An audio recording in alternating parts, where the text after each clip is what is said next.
We are Two Chef Mission, and today's episode is on why family involvement is so important when it comes to healthy eating. Well, I would say healthy eating is really, it's a lifestyle. It's everybody has, or most people are gonna have different definition of it. That was very like. Yeah, most people are gonna have a different definition of it, and That's very essentially, the way we view healthy eating, and I know the way I view it, is that 80% good things for you. So like making sure you're getting your greens, making sure you're getting really good nutritious food, and then 20% of it's going to be what quote unquote fun. So it's going to be like your cakes, your sugars, or your maybe sodas, your things that you just enjoy. Yeah, like however you feel about it, right? Yeah. What is fun for you? Right. Yeah. I would that's a good way of looking at it, kind of how we run with our healthy lifestyle. So I think it's very much always going to be dependent on you or whoever is creating that healthy lifestyle. Like it's going to be based on what is the level that you want it to be. Right. Is that going to be more towards like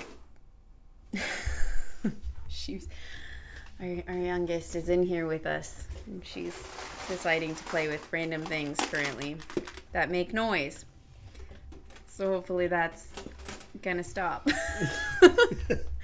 But it's gonna be dependent on what you're wanting it to be. Right. Right? So I would also note that it's kind of very much a wide variety of foods. So like one of the things that we really like to say is eating the rainbow. So like variety in your produce, in your grains, in your proteins, all of that. Because one, not only is that going to give you a lot of variety in your nutrients that you're getting and nutrition, but also it helps keep it not boring.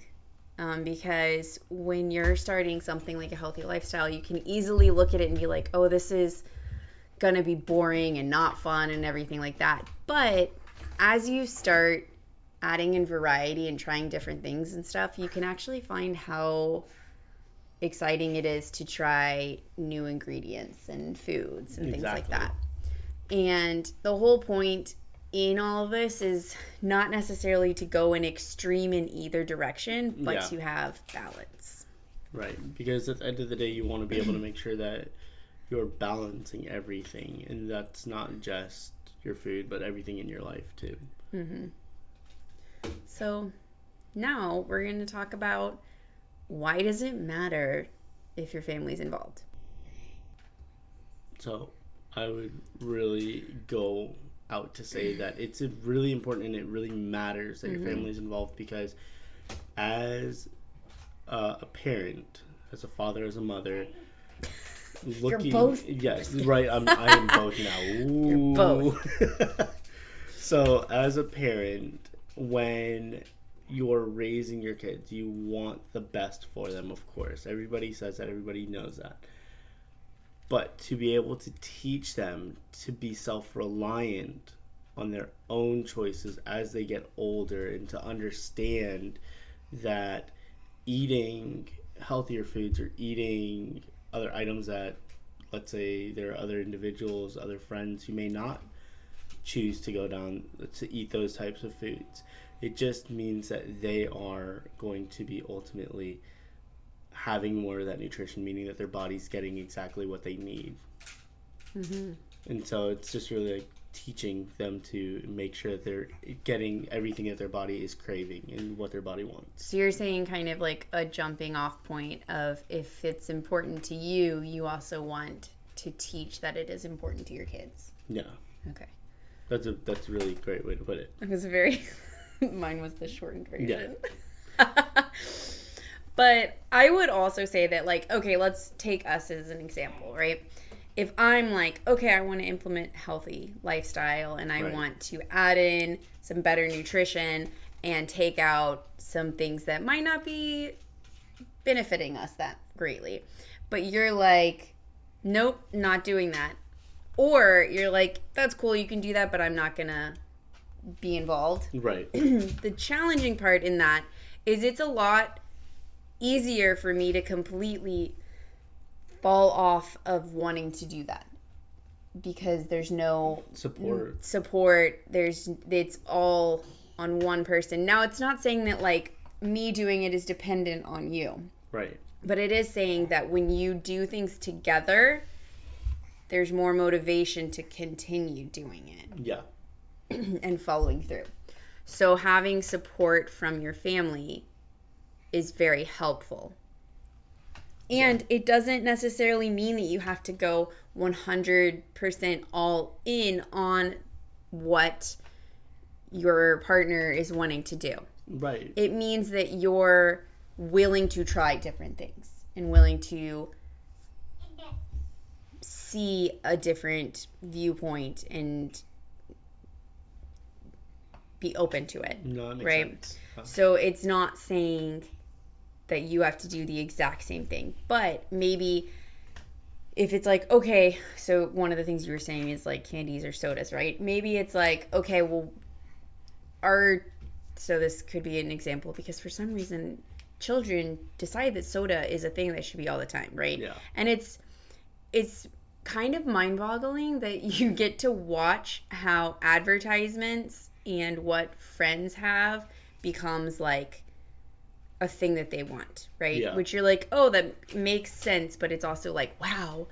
But so example is soda. So we could easily be like, that's something that we could totally cut off and not have.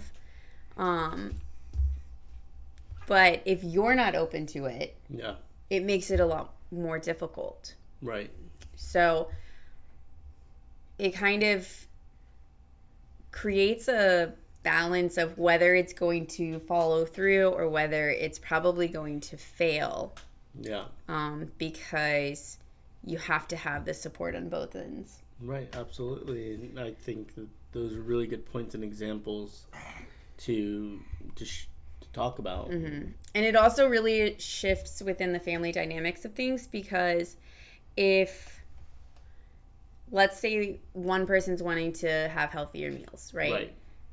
Now, so let's say that same person does a lot of the cooking. Now they're having to possibly do multiple meals depending on how their family is involving with that. And a really good example on that would be if, let's say, like you're saying you want to do healthier meals, you want to incorporate and introduce more greens, and I know in our house we already do a lot of greens, so that's really not surprising. But let's say I were to be against it and give you resistance and say, no, you can do that, and then I'll do that maybe 50% of the time. That's at least being open to it. It's at being least open that is to it. But I think it's also that balance of like, okay, if you're not going to be doing it for part of the time, then stepping up in your own cooking. Yeah. And I think that that's also a space because a lot of times, and this might be a hot take, right?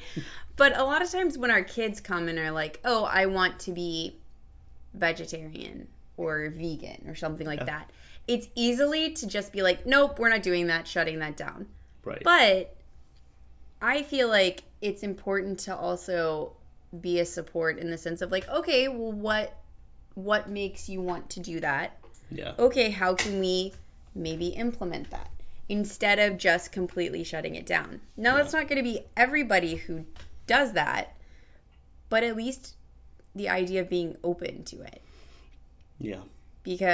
And I think it's also really interesting that it could easily be, nope, we're not doing that. Or you can do that, but you're going to do everything yourself. And it's like, let's also realize that support comes from you as a parent, and your children are learning everything through you.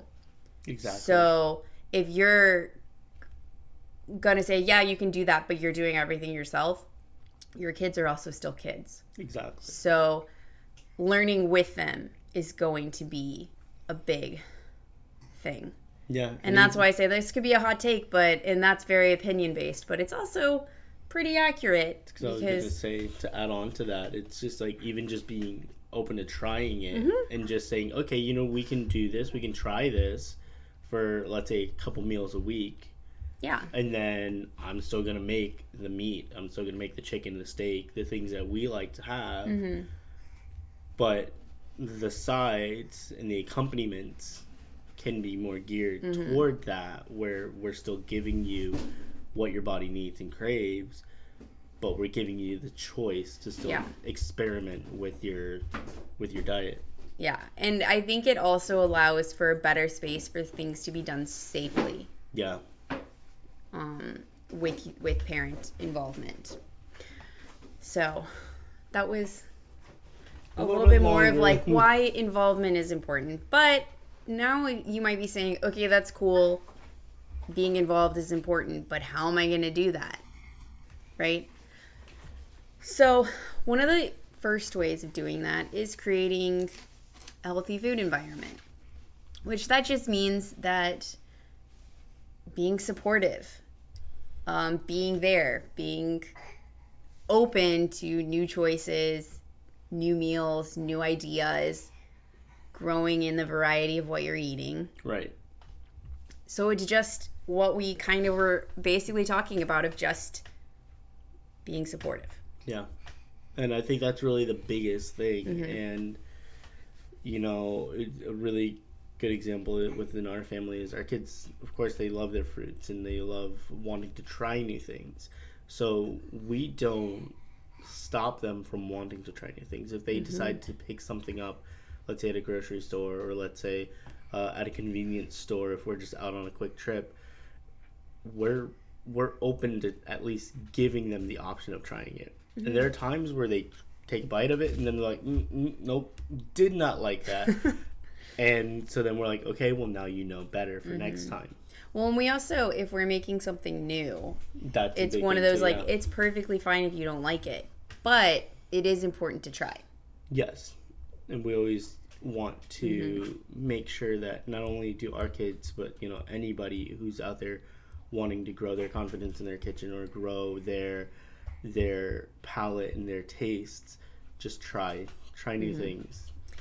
So also part of creating a healthy food environment is setting up your pantry, your kitchen, your fridge, all of that for success within this. And that means, I think we briefly touched on this when we talked about our snack or smart snacking and snack station sort of thing. We set ourselves up for success in this where the things that are easily accessible for our kids, and also like mainly for ourselves, where we don't have to like super go digging for it, is going to be healthier options. So going to be our fruits, going to be vegetables and cheese and things like that, and like cheese sticks and stuff that is going to be higher in nutrients and things like that. It's not going to be the chips and cookies and things like that, because of course our kids still want that. So that's part of snacks that they have, but they're also more away. Yeah. So it's more, I have to think about this exact snack that I want to be like, oh, hey, can I have that? Okay. But it's just like, we're not going to leave candy just sitting out. No. Because what you're seeing is what you're going to go for. Right. And so we will have better bars, better types of fruits. So fruit snacks, but like fruit bars that actually have fruit in them instead of just sugar and color and things like that. So we will have options that are better selections that offer value. Yeah. And that's the point. So like if you're wanting yourself to eat more fruits and vegetables, put that in front of your face. Right. And in fact, like for us, we have a couple different bowls that we usually keep out on the counter. One of them's like more designated to the vegetables that can stay out. So it's going to be like onions, potatoes, garlic, which of course those are really nice to keep out, so that way we can cook with them really quickly and it's readily available. But we also have a bowl that we always make sure that there's fruit in. Typically we always make sure there's oranges, maybe some apples in there, and then we'll have bananas kind of next to it, because there's a lot more science to it, but bananas and ripening, apples will help ripen each other. science, right? Yeah, and it'll kind of cause them to go too far, too fast. But the point is that they're in front of our kids' views, so they're going to go to them. They gravitate to it a lot more than they do chips or cookies or candies, if there are any candies in the house at all. So I was like, let's be real. There's candy in the house. You have a sweet tooth. I do have a sweet tooth. I do my absolute I was like, don't try to hide it. No, but I will say I do my absolute best to make sure that I'm not always buying candies, and when I do, it's here and there. It's really kind of it's not sporadic. all the time. Like, that's been a conversation of like, we can't eat candy all the time. Your tummy won't feel good. Yeah. That has gotten across to our oldest. Our middle not yet. Still wants it. No, I want it now. Yeah. We're like, let's change that a little bit. So the next how to get started could be involving your kids in the meal planning or getting your family more involved in the meal planning. So this could be, like if you're only you are the ones who's like setting up your meals, maybe have like a family meeting and just be like, how are we gonna designate collectively creating the meals and figuring out what it's going to be. That could be as simple as, like you said, family meeting, sitting down, everybody talking about what their favorite dish is that they may want to see this coming week or, within the next 2 weeks. So that way you are planning ahead that. That also, depending on if one person in your family is very set on they come up with the meals, that will also help with decision fatigue in their meal planning. I was also going to say, a little mental overload, because if you're the sole person choosing all the things and making everything and making the list and trying to figure out what everybody wants to eat without talking to them, it's going to be really hard for you as the individual, because now you're taking on all of this mental overload and all this weight on your shoulders just to try to figure out what to eat, as opposed to deciding, hey, let's just have an open forum where we're all going to talk about it and decide together what we want to see. Yeah.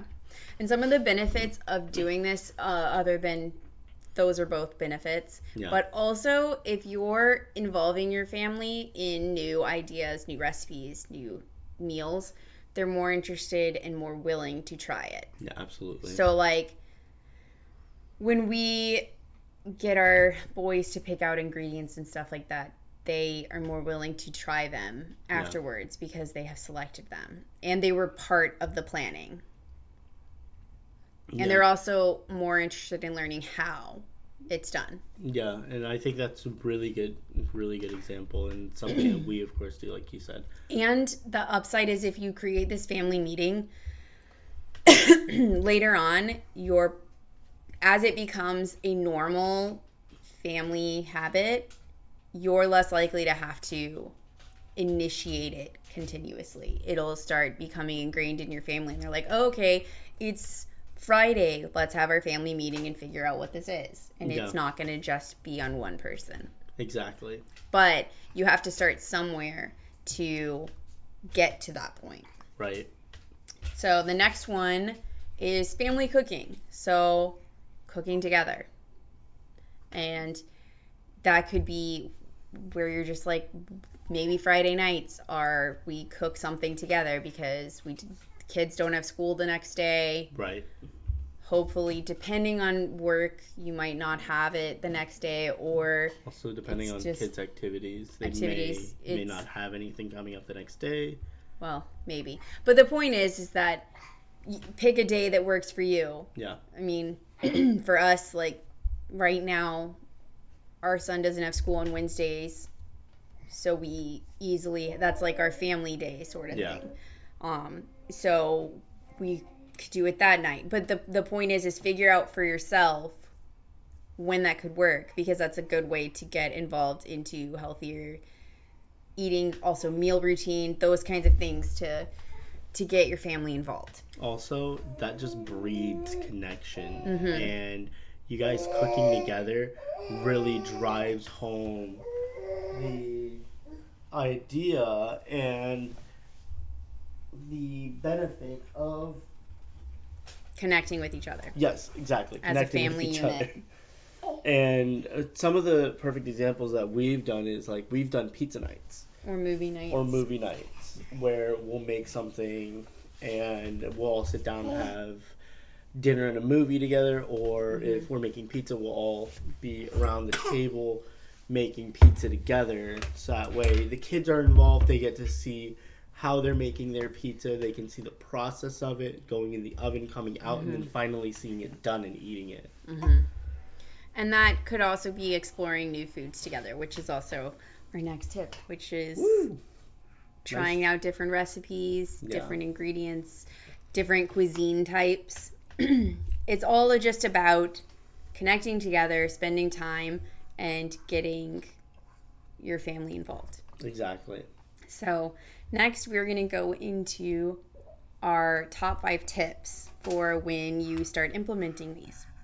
And our first is lead by example, because if you're wanting your family to do something, if you're not doing it, there's less chance that they're going to do it. Exactly. So be the example. Don't just talk the talk, also walk the walk. Yeah. So number 2, make it enjoyable.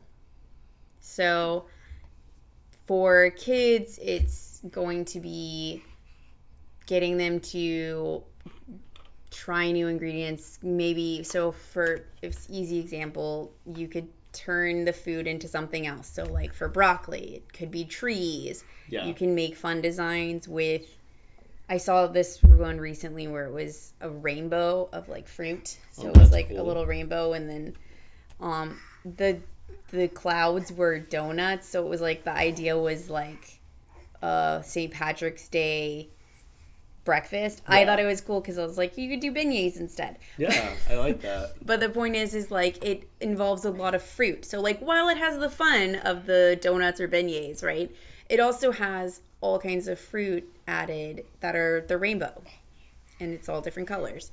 So it doesn't have to be perfect it's just implementing new strategies to get more healthy items in your diet. Exactly. Right? It's not a must do everything or I lose. No. Just start and it'll get easier. Start little by little. That's really what it is. And that makes it fun. Because it's a rainbow and it's cool. Yeah. I saw it and I was like, our kids would love that. So, and for more adults, like different cuisines and getting to try different flavors makes it really fun. So, or like something as simple as like fondue, which anyone can enjoy because it's fun. You're like dipping fruits and stuff into chocolate, or you're dipping vegetables and some fruits into cheese. Yeah. So, but you're getting more in your diet, like, and that's great. The important part is a lot of people don't eat enough fruits and vegetables. So like however you're getting them into your meal, that's the important part. Is that you're getting it. Exactly. she's little Miss Squirmy here. Everything. So the next one is to educate and involve your kids. So like what you were saying is the whole point is a jumping off point, but it's also about teaching the next generation. So for us, it's our kids. Yeah. And getting to teach them like this is something that's important and this is how you do it. Yeah. And it's really cool because as you get to see them grow and as you get to see them learn and start putting these strategies and these different, processes that you're teaching them, you're actually seeing that it's having this impact on their life. Mm-hmm. So when ultimately they go off to college or they move out of the house and they get their own place, you can feel comfortable knowing that they're going to still make these continual decisions that you've helped teach them and guide them to. Mm-hmm. Next is balance and moderation, because like we said, it is not all or nothing. No. It's about adding in. Exactly. And also still doing what you're doing, because if you go from a lot of, let's say, okay, let's go to the extremes. If you go from a lot of like processed foods, eating out, whatever, that kind of thing, right? And you go from that to being like, I'm going to do superfoods and have shakes and greens and or juicing and things like all of this extreme, right? So it's like one to the other. If you go from here to that, you are setting yourself up to be like, nope, I'm not doing that. That's a whole bunch of crazy. And it's too much. Because you just like went from one extreme to the other and super overloaded your plate of what you have to plan and prep and all of that. Exactly. Instead of just being like, you know what, I would like some more fruits and vegetables into my meals. How do I do that? Okay, I start just adding in slowly. Because it's not something that has to be done overnight. No. It's going to take time to implement. And the unfortunate thing is that we live in a world where instant gratification is what we want. So we all jump onto these extreme fad diets that are get rid of all of your carbs and stuff. Carbs are energy. Yeah. Like, carbs are energy. And not only that, but it's not just getting rid of carbs. It's just saying, like, just choose lower ones. Without thinking about the fact that carbs, while they are also energy, also offer nutrition. Yeah. And so before you jump into a crazy extreme thing like that, do your research and realize that balance and moderation are going to help out in the long term, because if you're doing something extreme, it's not meant to be forever. It's not. And your body's going to go from, oh, okay, this crazy diet that I'm doing to, oh, I have to figure out what normal is again, instead of just adjusting your normal. Exactly.